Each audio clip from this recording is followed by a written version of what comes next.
This is the BenShearGolf Podcast, where we will be talking science, fitness, and everything golf performance.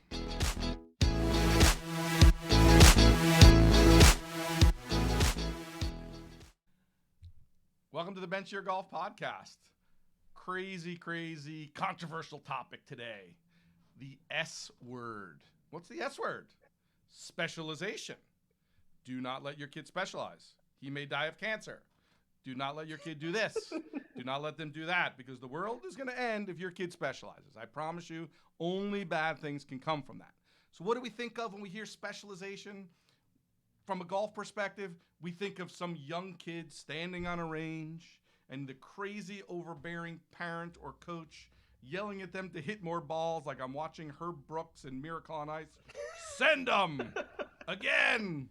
We think of the kid crying in the car. We think of this not enjoyable, no fun, only thing that matters is winning psychology. Whoa. Is that what specialization really is? Or is that just specialization done crappy? Today, I have my guest joining me, a super smart guy. And often when we talk about specialization, we too often talk about it just from a psychological or a orthopedic perspective. We rarely talk about it from a motor learning perspective. So I got my buddy today, Will Wu, professor of motor learning, and we're going to dig into his thoughts and my thoughts on early specialization, good, bad, or indifferent. Will, welcome to the show. My pleasure. Once again, overcoming obstacles to make this happen for everyone. But I think you bring up a good point. It's spoken a lot about specialization. People always talk about it from, like you say, an orthopedic perspective or a psychological perspective, but they often don't talk about it from a skill acquisition or skill development perspective. And I think probably what gave us the idea for making this a topic for this venue is, we talked about it on a social media post. We basically said, you talked about it on a social media post. You and I had a private conversation that you then quoted me and put on social media that then caused some stir, shall we say? Correct. Well, the original origin for the post was Ben and I were at a sports science think tank, and in those situations that specialization came up, and what really was a resounding statement that sat well with me that Ben said was, we shouldn't think about it as specialization. We should think about it as emphasizing, right? Is that the term that you use? I say emphasize, don't specialize. Exactly. And so I thought that was a really descriptive way, or a really good way to re-term how people are using specialization. And Brett McCabe has talked about it too. He basically says, in a specific context, it works. And I agree completely. From a motor skill, a skill development perspective, specialization absolutely works, because if we hold everything equal, more frequency or greater reps is going to win out, right? And if I just simplify it and say, hey, Ben, you get one opportunity to do something, and I get 50, right, opportunities to do something, and then we're going to be tested, what are you going to be complaining about? Right. So let's just time out for 1 sec. I want to back up and say, let's define specialization in at least the context for this conversation, right? Mm-hmm. And I think the context for us in this conversation of what specialization is that specialization means you have a specific end result. In this conversation, it's going to be a great golfer, to be whatever, exceptional at golf. That's the end goal that we're trying to reach. So that all the things we do along the way are meant to be done with that goal in mind. It doesn't mean everything has to look like, feel like, smell like golf. It just means when we enter a specialization process, we have a specific end goal. Correct. Okay. And I actually think that's probably a more flexible, expansive operational definition of it, right? Even if we were to make it a lot more restrictive and say we're going to play golf only, right? Because we're going to train to be golfers, I could still make the argument from a skill perspective that that's going to be better for you than the person that's playing football and basketball in the off season and still has golf as a general goal. Yeah, I think if you look at the Koreans in golf, South Korean women, I mean, those girls are not playing anything else. They are hitting golf balls all day, every day. So it's not a matter of does specialization work or not, right? What people have done is set up a straw man. It's a matter of, can you execute specialization in the right way? Yeah, I think that's the most important question, right? Like, it doesn't have to be miserable. You know, the image I drew up in the beginning, that doesn't have to be the image at all. It can be fun. It can be exciting. It can be positive. It can be something that kids build confidence with and happiness with and feel success with and all of those things with that same exact goal in mind. It's just how you structure it. Absolutely. And you set it up in the very beginning when you said the car ride home and the parents, you know, railing on the kids. That can occur in any environment. It doesn't even have to be specialization, right? The kid can play 10 different sports, and if the parent's not going to change their behavior, kid's not going to be playing sports. That's not a specialization issue. That's crazy dad issue. Yeah. Correct. That's a crazy dad or crazy mom issue, right? And I think that's important. I mean, I think that's an important point, that I do think that the parents who are doing that, the kid, like you said, could be a multi-sport athlete, and the day that kid performs below their expectation, maybe not the kid's expectation, but the parent's expectation, that kid gets in the car and gets that same lecture, reaming, whatever it might be, whether they did it, you know, in the fall, maybe they did it in football, and in the winter they did it in basketball, correct, and in the spring they did it in golf, right? That's that person's trait.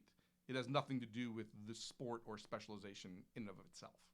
Correct. And you have a lot of mythology that's fueling people behind this anti-specialization approach, right? And one of them is that bothers me a lot, just because people aren't recognizing what type of athletes they're talking about here. But if you take, like Urban Meyer said, I recruit athletes that are multi-sport athletes, right? And obviously he has very successful football, or he had a very successful football program, right?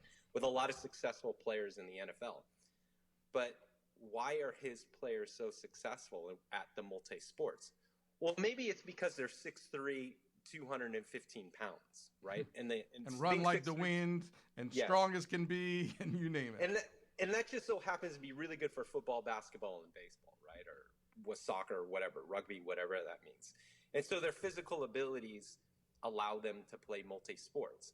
But they're not good football players in the NFL because they played multi-sports. Yeah, we hear this all the time in the golf world. I mean, Jordan Spieth's a big example that people like to use.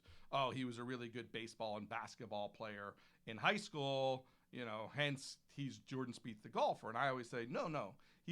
Because he's Jordan Spieth, he was able to be a good basketball and baseball player. Because he was a good basketball and baseball player did not make him Jordan Spieth. We got to, you know, stop taking correlations and calling them causations, because he's a guy with great hand-eye coordination and athletic ability, he's able to do all those things. Doing those things didn't make him world-class at golf. Correct. And one of the negative things that happen is when someone will say something about specialization and say how negative it is. It really does nothing for skill or for performance enhancement, right? It basically keeps the level of conversation at a very superficial level. We basically have developed a straw man where you just rail against it. Instead, the conversation should be, how do we do specialization well? I mean, how many times have people had a conversation of how do we do specialization well, right? On a high elite level perspective where, like Ben and I are working on teams, right? We're part of a performance team. Those conversations are happening, but it's a fraction of the population, right? So in order for us to do better for the amateur athlete or the developmental athlete, the question is not whether you should do specialization or not. The question is, how can I do specialization well? Yeah, and right? I think that part of that becomes like understanding those orthopedic risks, per se. Let's just start with that. We kind of talked about orthopedic being one of the main arguments against specialization. You know, young baseball pitchers blow out their shoulder, right? Like, so if my goal was for my kid to be a great baseball pitcher, I can enter into this process saying, hey, I know that at young ages, without proper development, both physically and psychologically and all of these things, that if I have my kid pitching too many innings, throwing too many pitches, throwing curveballs and doing all of this stuff at too young of an age, I put my kid at risk. So I can enter specialization with my eyes open, with Correct. actual knowledge, and I can then train and prepare my kid, whomever the kid, whether it's my child or someone I'm training, whatever, in a way that says, okay, look, we know we can't do this and this until these points in times.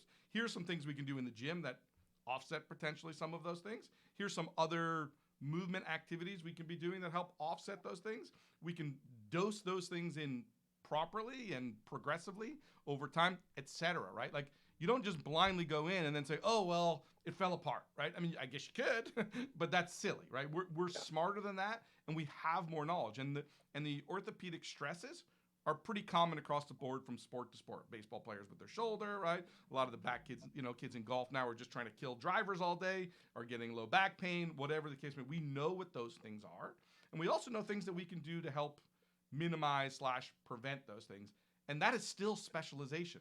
That's not, ignoring it is not specialization. Ignoring it is stupid, right? Good specialization just is aware and has a process to manage, for lack of a better way, those known potential pitfalls.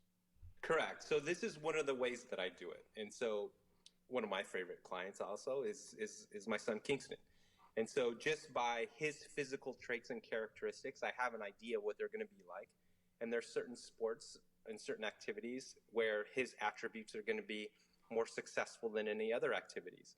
And so one is going to be golf. So in my mind, he's going to have a higher probability of success because of his physical attributes than he would for baseball, volleyball, basketball, etc.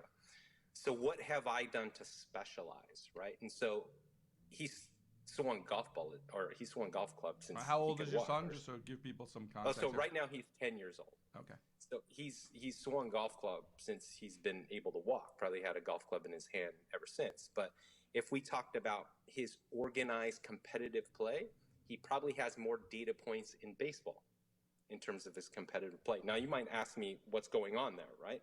And so if you've seen video of him playing or whatever, he's a right-handed golfer. But he's also a left-handed baseball player. And so some people ask, is he right? Is he ambidextrous? And I go, no. I mean, well, first of all, there's no such thing, right? There's we could do things right and left. And there are motor control theories and data to support that. But what I know going into it, I know that he's going to hit a lot of golf balls, asymmetrical action, right? The golf swing. I know that he's going to hit a lot of golf balls. There's going to be a lot of golf swings there. So what do I need to do to be able to balance that, right? To take care of his physical health, right? Or his orthopedic health. I know that he needs to maybe swing in the opposite direction. So one way that I can do this over long periods of time is have him hit left-handed. At the same time, there's strategic advantages in baseball to hit left-handed. So that's another plus. But the primary reason why he played baseball at a younger age, and he still hits now, he stopped playing organized baseball, but we still hit every week, is because I'm balancing out the asymmetries as to what Ben was discussing before, right? I'm trying to take care of some of those potential orthopedic issues, right? Because golf is such an asymmetrical activity.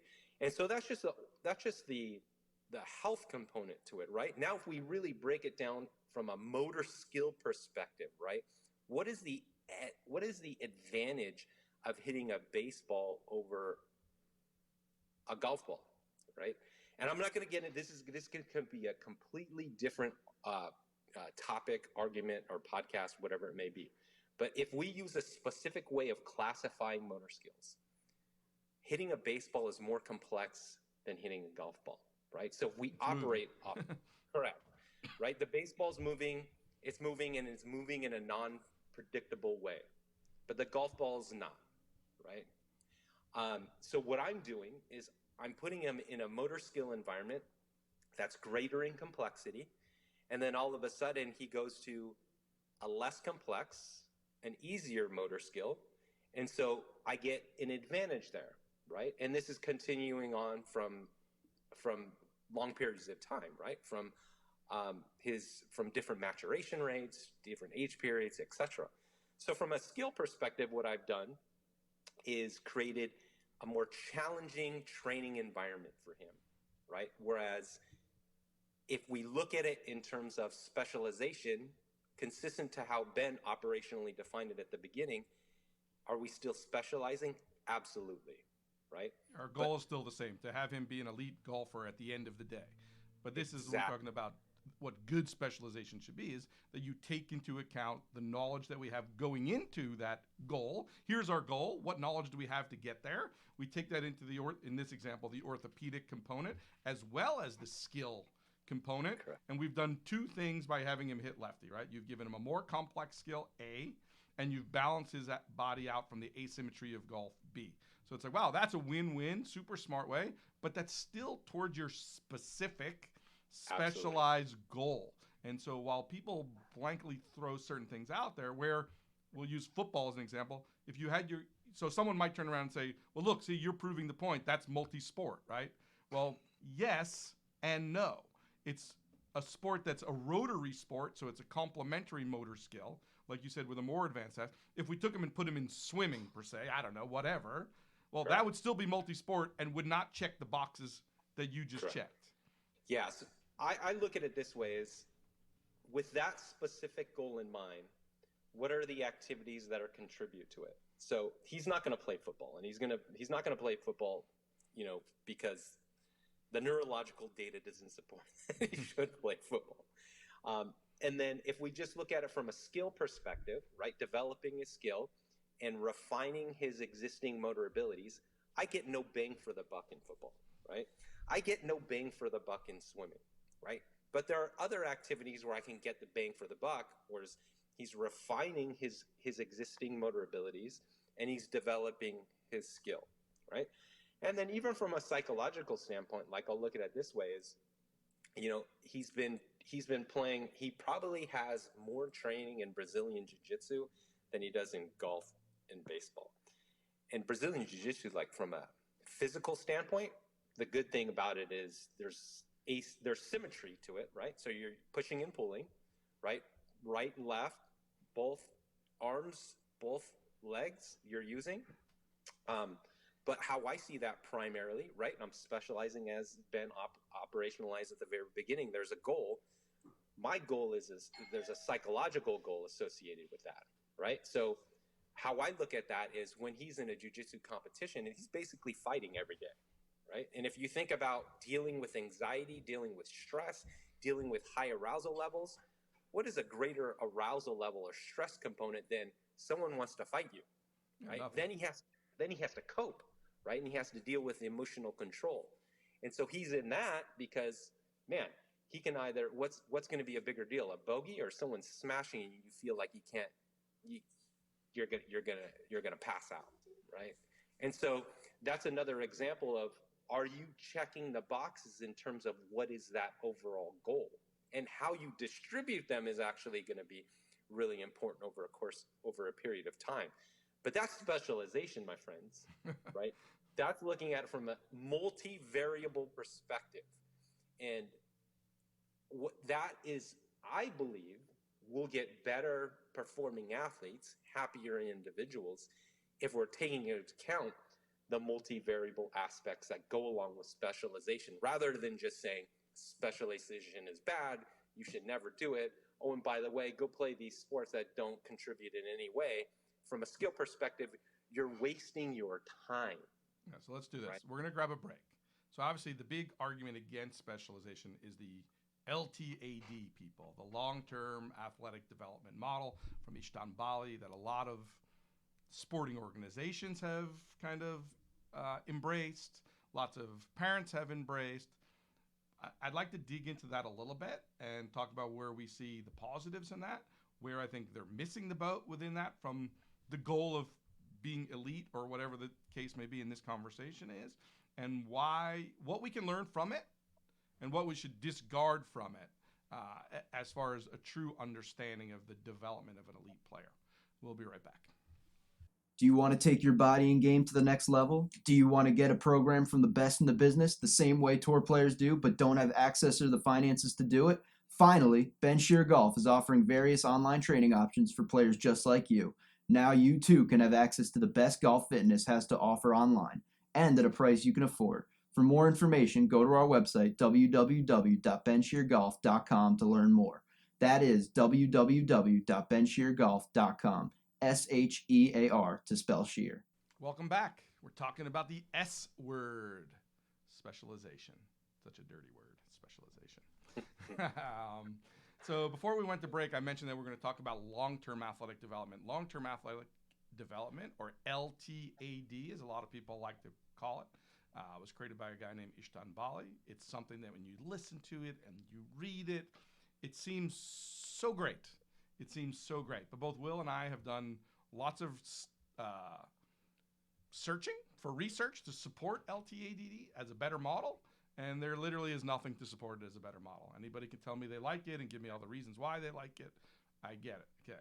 Let's start by saying, if you want to tell me that most people aren't going to become professional athletes anyway, and this is a better, healthier way to live life, I'm all in. I'm a buyer. We're all on the same page.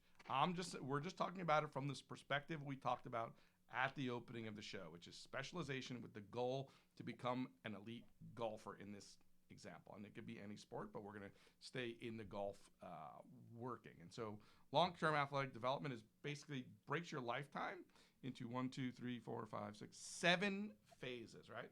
The first one they call active start is basically for boys and girls 0 to 6 years old. Then they have what they call fundamentals, which is boys 6 to 9, girls 6 to 8. Then you go to a phase called learn to train, boys 9 to 12, girls 8 to 11. Then they have what they call train to train, boys 12 to 16, girls 11 to 15. Train to compete would come next, boys 16 to 23, females 15 to 21.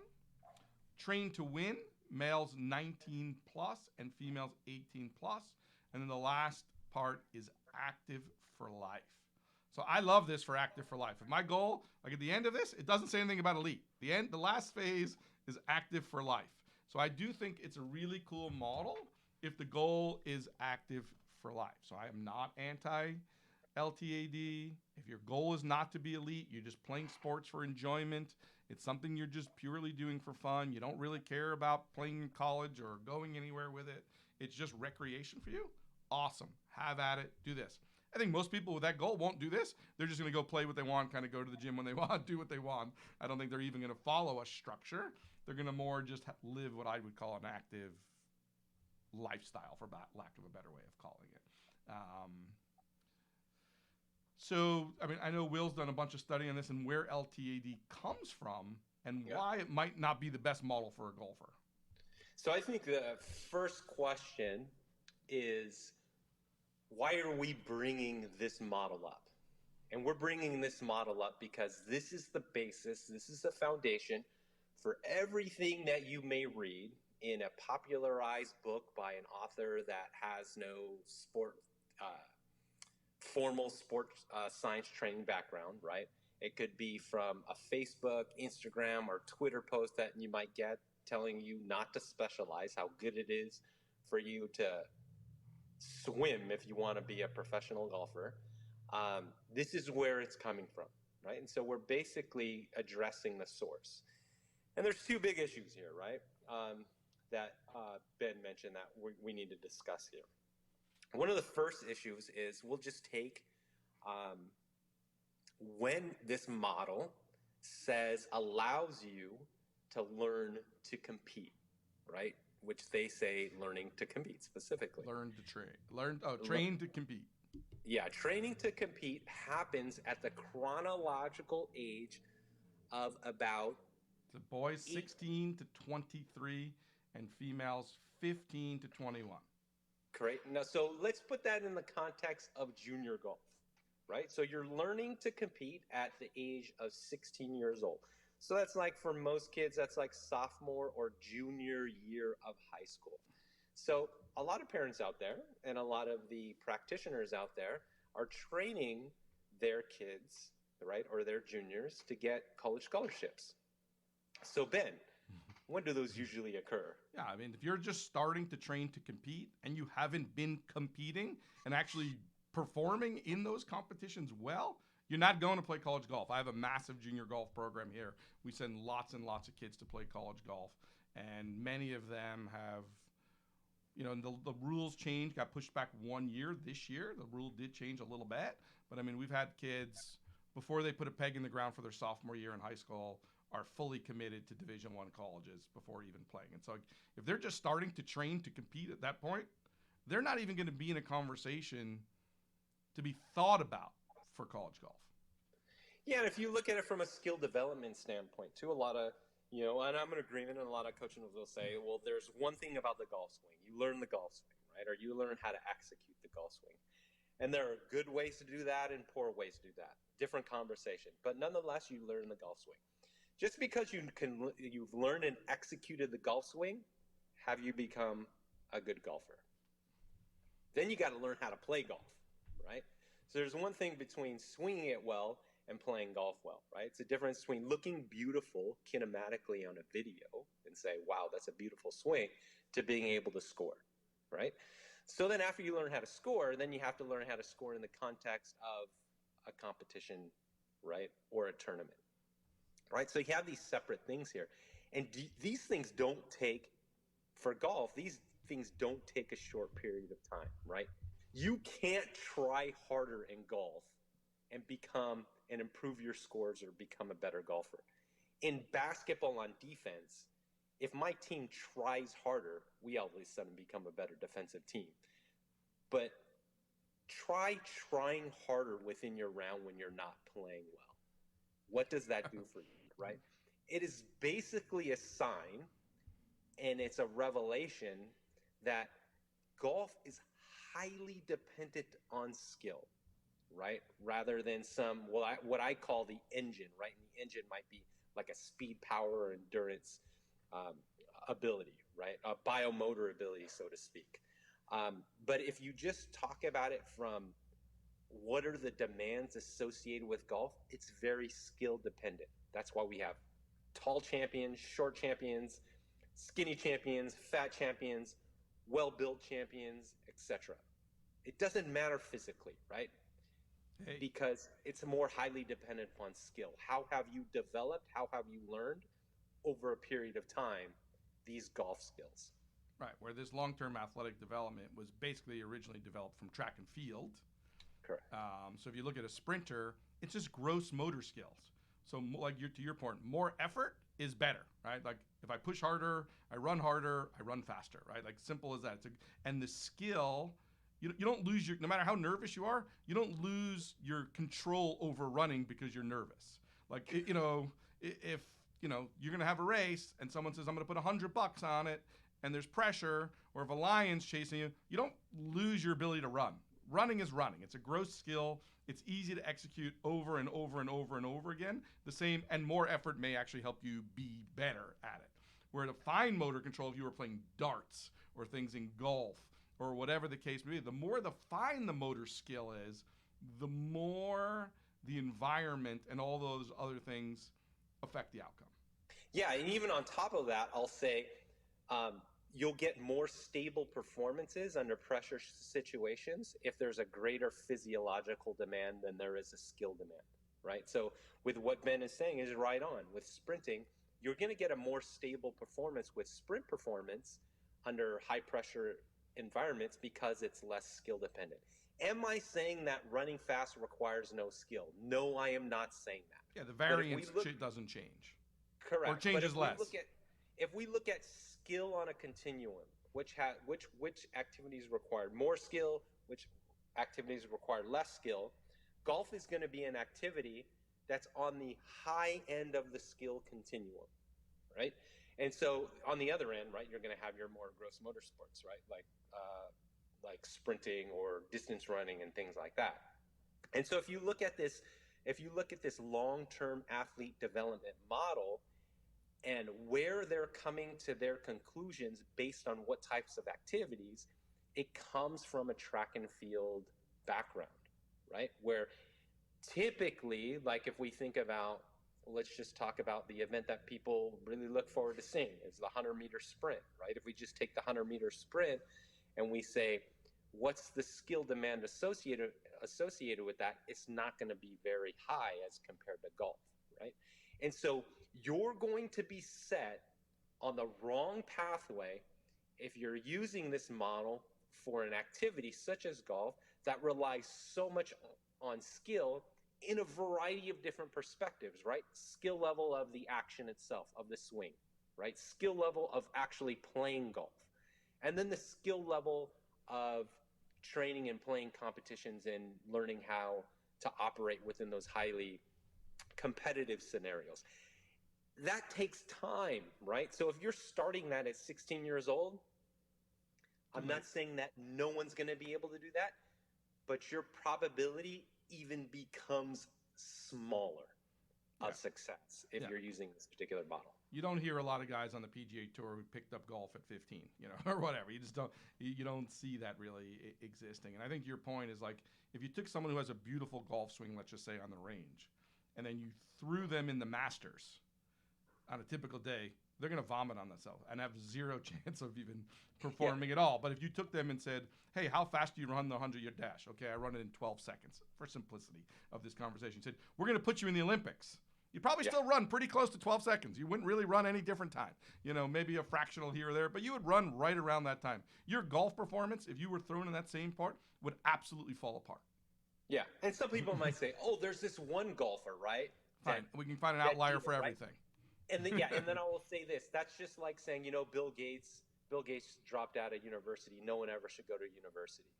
Right. Then I'm going, man, I hope you have what Bill Gates has, because just because he dropped out doesn't mean that you should drop out. And he's like an N of how many?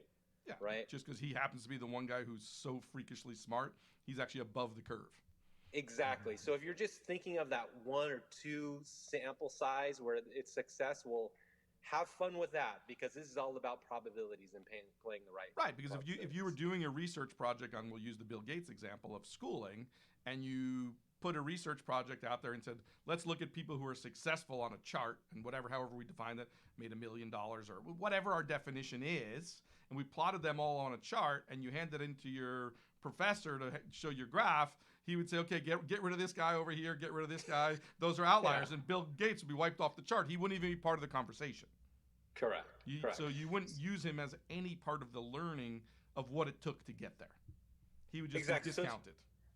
Yeah, and so when you look at this type of model, and so many people, it's just a fun, could be a fun self-experiment for you, right? So anyone listening, you just go online and you look at how many people are emphasizing specialization as the way to go to elite performance, and how many people are basically railing against it. It's pretty much overwhelming. And it's overwhelming because it's a really superficial discussion of how to do specialization.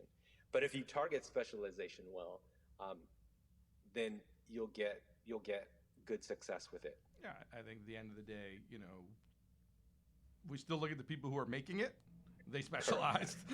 There's not a lot of list of guys. There's some guys who might have played a couple of sports, but like we said, we got to be careful of causation. Of course, people who are just naturally world-class, raw, born, gifted, talented people are the people who are those people who show that correlation, right? Yeah. But the rest of across the board, pretty much everywhere else is what we're talking about. Yeah, from a skill perspective too, there's a nice theoretical framework called the constraints-based approach to movement. And basically what it does is highlights 3 variables that interact with one another, that explain how we move, how we execute actions, how we perform. And it's basically there's an environmental constraint, there's a individual constraint, and then there's a task constraint. Right? So the environmental constraint consists of, are your parents psychos? Right? Are they yelling at you during practice? Are they yelling at you during your competition? Are they yelling you on the car ride home? Right? That's the environmental constraint. Do you have a really good instructor? Does the instructor present information that's very easy to understand and very easy to incorporate within, a movement context? Right? Those could be environments. Do you have So those are 2 important environmental contexts. And then you have the individual constraint, right? So this is going to be like things like in Ben's area. Do you have the strength, right? Do you have the mobility? Do you have the flexibility, right, to be able to perform the action over a period of time as the body matures, right? And as it's changing, do you have someone that's there that's programming based on these changes?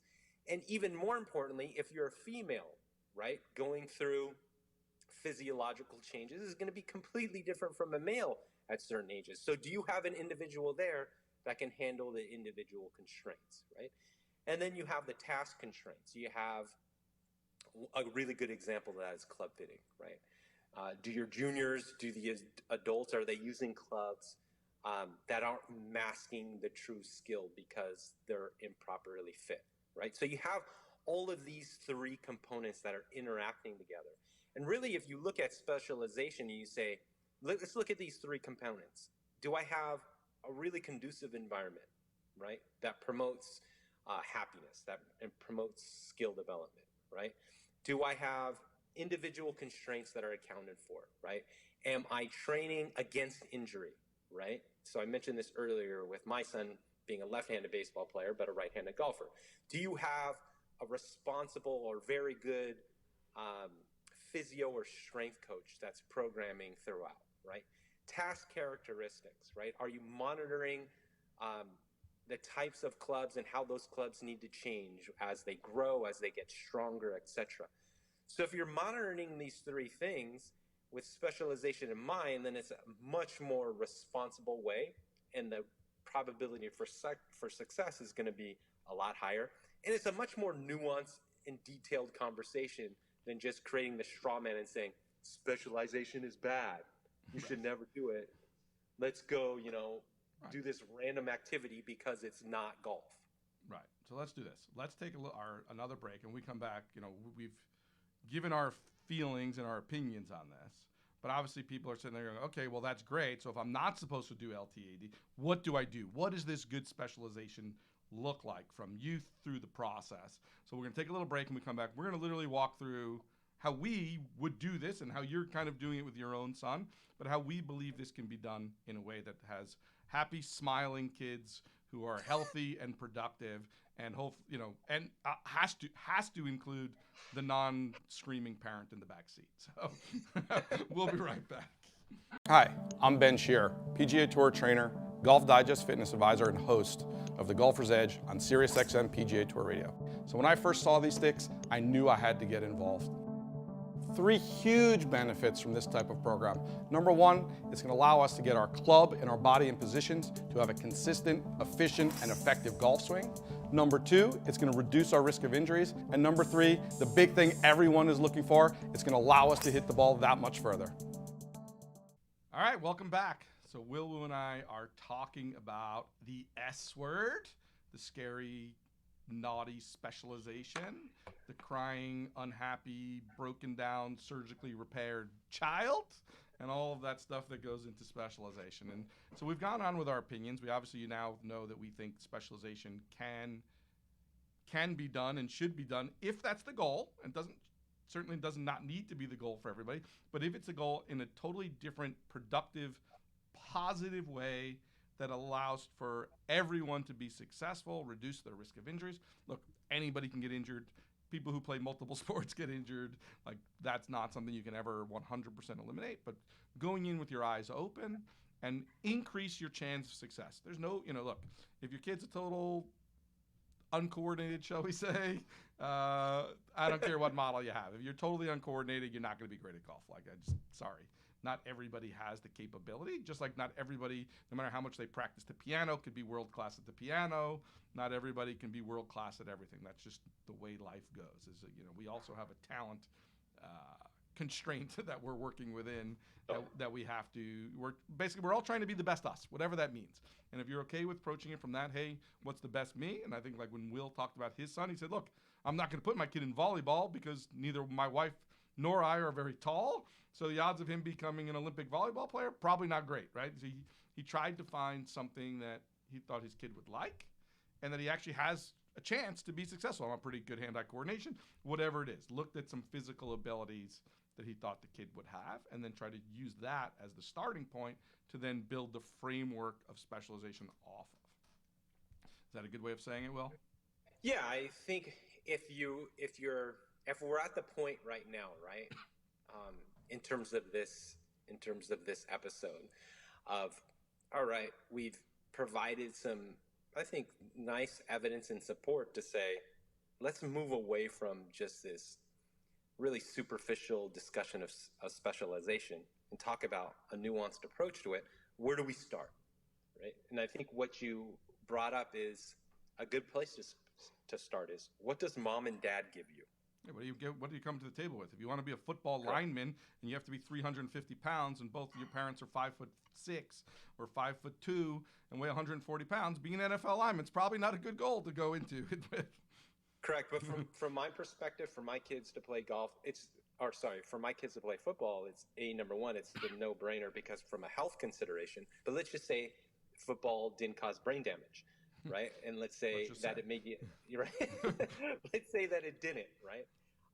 It gets me no bang for my buck in terms of an activity that they could do that develops the goal, right, of it. Now you might say, oh, it's toughness and like those types of things. Well, you know what? I got something else that develops toughness in a much better way, in a much safer manner, and with a skill that they can walk away with and a skill that they can do for their entire lives other than football. That's right? your Brazilian jiu-jitsu. Correct, right? It's a life skill, self-defense, all that good stuff, and he can do jiu-jitsu until he's really old, right? So don't give me none of that stuff about the toughness thing, because you have other alternatives that you can do with that. And so for him, it's not going to be, my daughter, it's not going to be something that they're going to, in a sense, waste their time with, because there are other activities that they could do. So I think it starts with what does the kid have? What did they get from their parents, right? And then based on that, deciding what activities are they have a higher probable success in because of those physical attributes, right? And then from that perspective, me being as a parent, I'm a pretty competitive person myself, but at the same time, I'm not competing, right? They're competing. So it's completely different. So I need to be able to support them in their competitive pursuits. So me screaming at them, right, is not going to be one way to do it, because my number one role is what? You also have a son that's a very high level athlete, Ben. What is your number one responsibility? Yeah, be his dad. Yeah, right. Be his biggest fan, whatever you want to call it.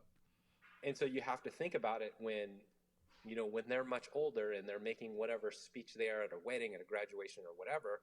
What do they say? Do they say, my dad's my best friend? Or are they thinking, my dad's a serious asshole? Right? Well, hopefully he might say that also, but hopefully not. Yeah, there's the parental component. We can't always be the good guys, right? But that's your number one role and responsibility as a parent, right? And then I would say the other thing is, as a parent is, and this is going to be a little bit tougher because we don't have really a system to be able to do this, but find really good practitioners for them to work with, right? And what I mean by practitioners is finding a really good coach, right, when it comes to golf. Yeah, so we're talking golf here, right? So it's like, these are the framework. You decide, okay, we go through this initial process, my kid has the tools to potentially be a good golfer, right? So we decide golf is our path. You're going to be there, the parent. You're basically going to this, hey, I'm there to support them. Obviously, partly that's going to be financial as we go through this process, that where not only are you their biggest fan and support structure, and when with the ups and downs of successes and or failures in it, there's a financial commitment as a parent going into this.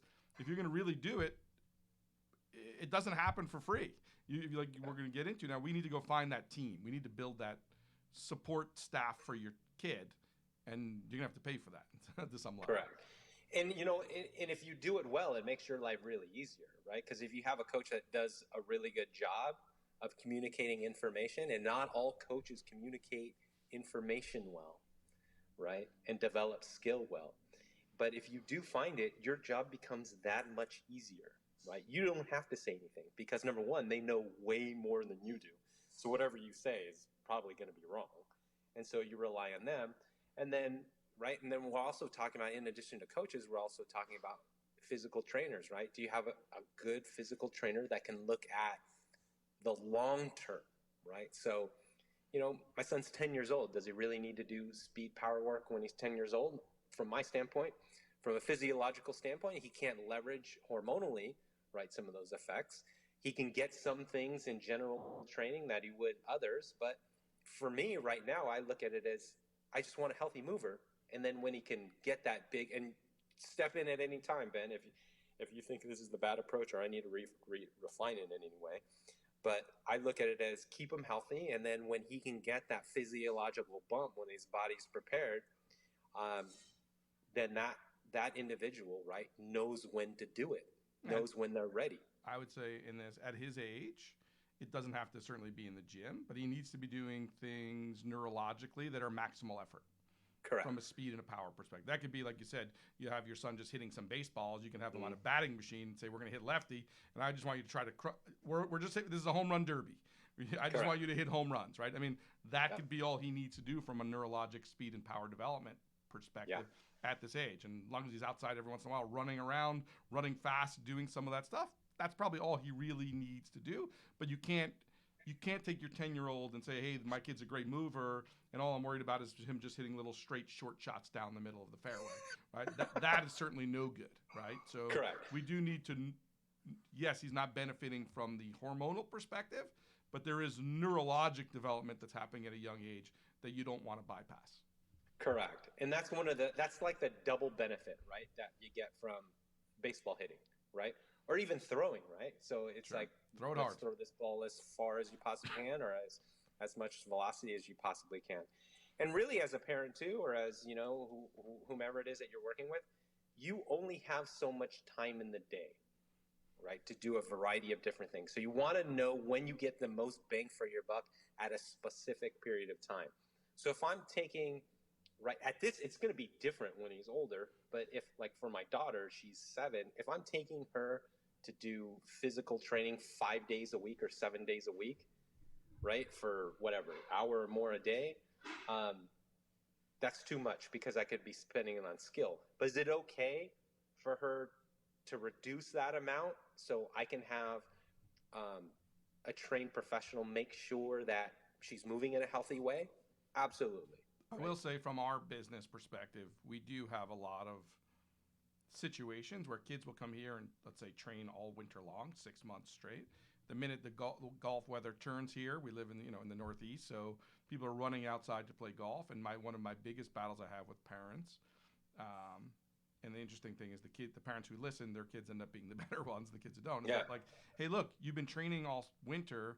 Now you're going to go outside, and your kid in the summer is going to go play golf for 25 hours a week, hitting balls and playing. I'm like, look, 22 hours of golf and 3 hours of training is way better than 25 hours of golf and no training.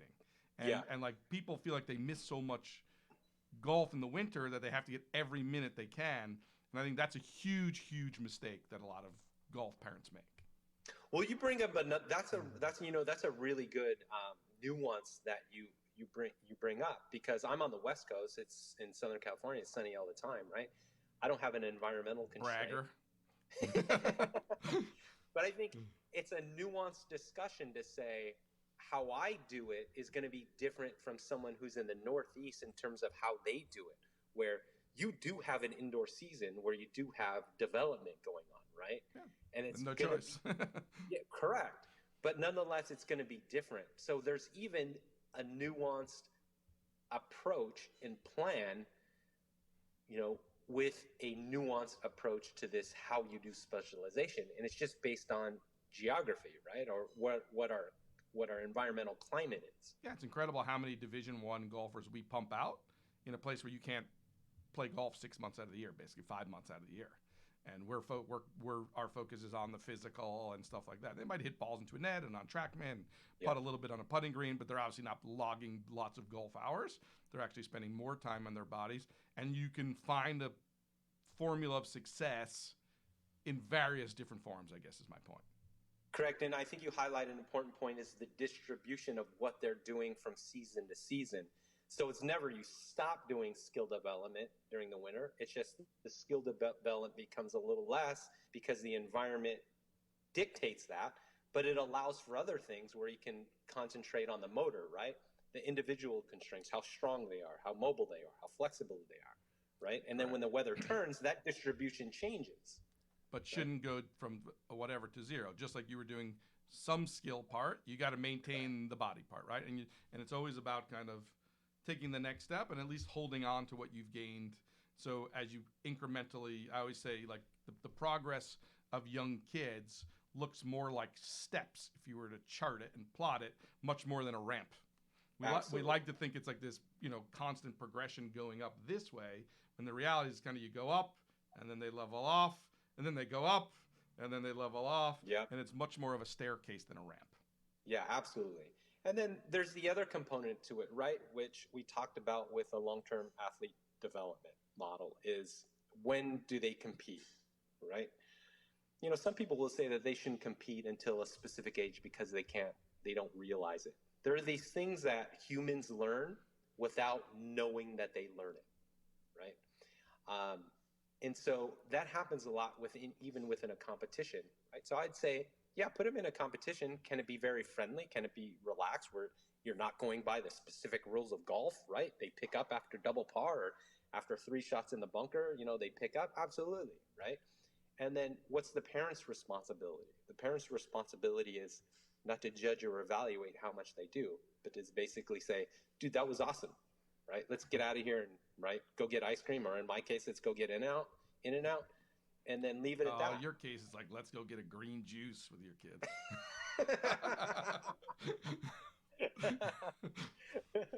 But I think it's what we're emphasizing at different stages. Obviously, you're not going to treat a 16-year-old necessarily like that, right? But a 7-year-old, my daughter loves to play in our club tournaments. Like, I don't ask her; she asks me to play in them, right? But she's playing in them and she's learning things without her knowing that she's learning things. It's my responsibility to make sure she enjoys that. And look, I mean, the idea that people think, you're not keeping score, you're not doing this, the kids are keeping score either way, whether you like it or not. Like, they're kids. The kids, like, we're not keeping score today. And then you finish the round, you play 9 holes, the kid's like, I shot 38. Yeah. You're like, what do you mean? We didn't even write it down. They're like, don't worry, I was keeping track. Everybody's keeping score. In baseball, they started off not keeping score, but if you ever wanted to know the score, you don't ask a parent, you ask the kids. Of course. So that whole idea is a silly idea. Look, I mean, I think that let's go back to beginning. So you're identifying where the kid should be, sport-wise. You're trying to find some good people to support your kid, right? Yeah. That includes whether it be not organized training, but some type of training, like whether it's using a sport like baseball, hitting opposite-handed, doing that stuff.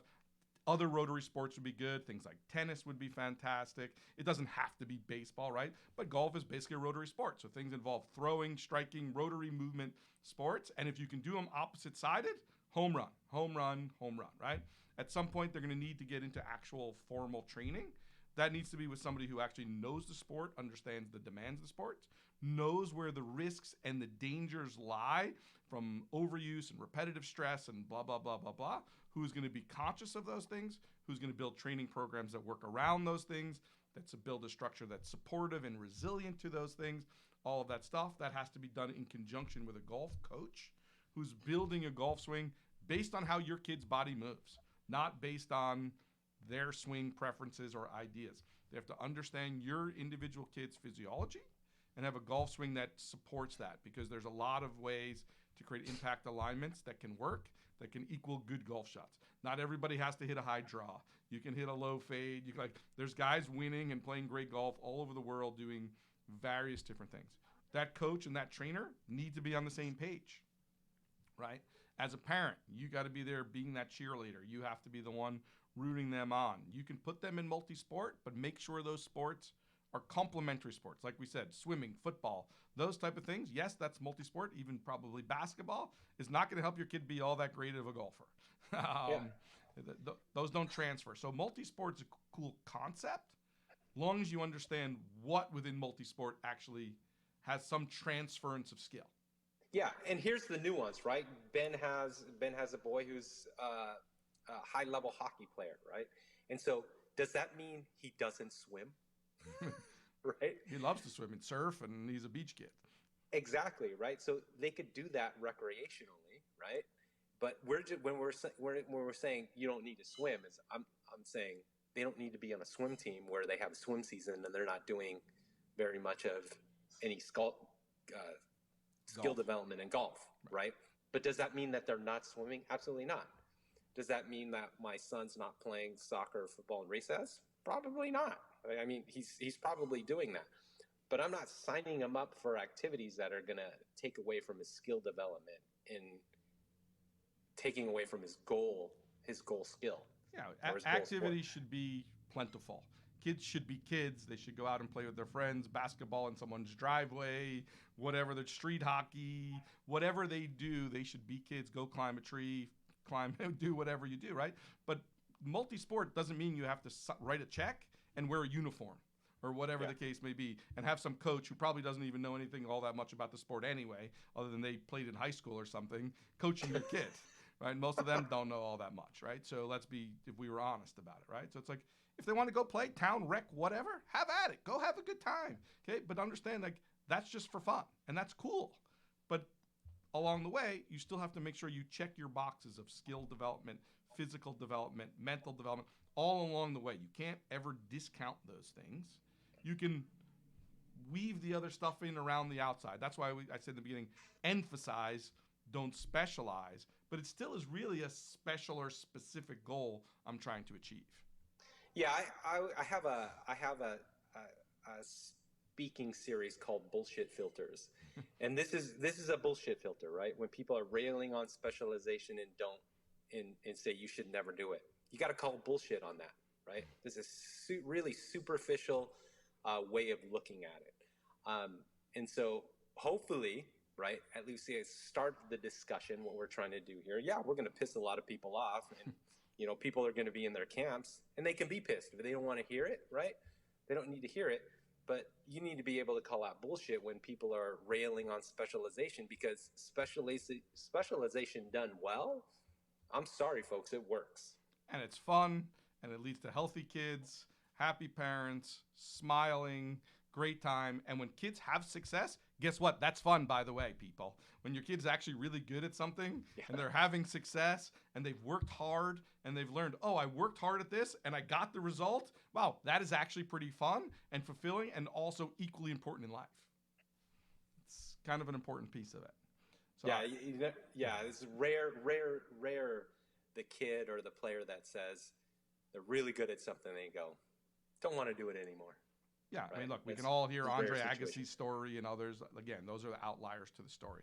Most guys, when I talk to the tour players, like, oh, I love playing golf. Like like when I retire, what are you gonna do? I'm gonna play golf. Like they love golf, right? And they've done all of this work to get there. All right. So on that, we're gonna wrap it up. Will, always a pleasure to have you on. A huge topic. I'm sure we'll get lots of hate mail for this, and then we'll have to have a follow-up to argue back. But we'll decide if we do that or not. So I appreciate it, and always fun to catch up with you. My pleasure, Ben. Thanks for having me. All right. We'll catch everyone next time. Thanks.